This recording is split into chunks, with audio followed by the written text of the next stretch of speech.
ay may koneksyon sa housemate na si Vicky. Kung kanina, nauwi ang takot sa tawanan at biruan, ang natatakutan naman ni Vicky ay siguradong hindi mauuwi sa biruan.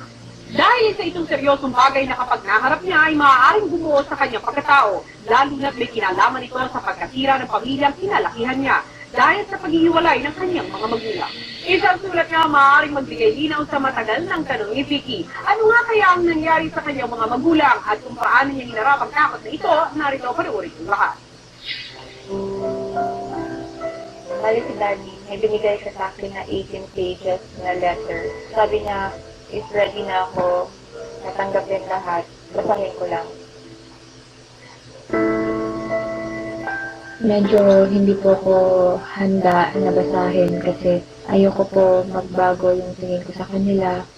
Hindi ko po alam kung handa ako malaman kung ano po yung nangyari. Pero nabasa ko po yata mga ilang pages lang po tapos di ko po tinuloy. Kasi sa first few pages po, pero feeling ko po pabigat ng pabigat at hindi pa po ako handa. Sana after nito, maayos na. Mami, talaga. Magbabagay.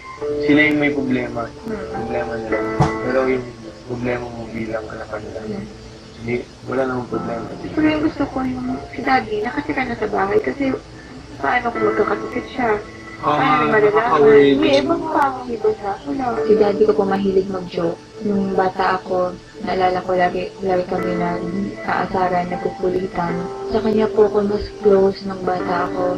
Hanggang nangyari po yung nung grade 2 ako na pag-uwi ko, isang araw sa bahay, wala na siya. Hindi po nagsimula na parang nagkaroon ako ng galit or may question po sa isip ko na bakit nangyari yon. Siguro pag nalaman mo yung dahilan, malalaman mo kung bakit gano'n nila. Minsan, siguro, baka malala yung dahilan. Na kaya naman ang pilit mo na i-relate sila, di ba? Wala ka sa mga mo. Minsan po gusto ko po siyang kitain. Pumapayag naman po si Mami pero minsan alam ko po yung tono po niya na pagkakaintindi ko po ayaw niya. Kaya hindi ko na lang po tinutuloy. Minsan iniisip ko po na baka takot siya na meron ako malaman. So, kung binigyan ka na ng God ng chance to make you know Him more with a letter, do it already. Vicky, gaano ka katagal na sa'yo yung sulat na yun? Binigay po sa akin ng mga 4th year college po ako. Meron po akong copy. Nasaan? Dito na sa Manila. Nasa gamit ko po. Hindi ko lang ma-imagine what if lumaki ako tapos iba pala yung pagkakilala ko sa kanila. Ngayon kung wala naman sa letter. Naguguluhan lang po ako kasi matagal ko na din po tinatanong, matagal ko din po gustong malaman.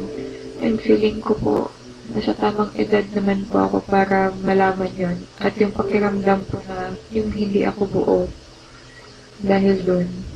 Kasi parang hinahanap ko po yon dati pa. There was a time for everything and season for every activity under heaven.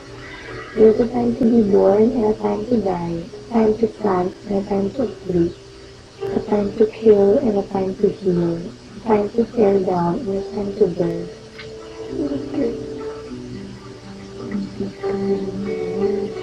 Alam ko po sa sarili ko po na handa na po ako ngayon. Handa na po akong mabasa at malaman kung ano man.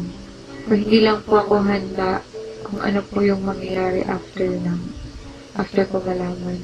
Ano man ang mabasa mo sa sulat, Vicky, maganda man o hindi, lagi mo lang isa-isip ng mga magulang buo ang pagmamahal unconditionally para sa kanilang mga anak. Sana nga, Vicky, ay matagpuan mo ang kapayapaan ng iyong isipan. Sa hiling na rin ni Vicky,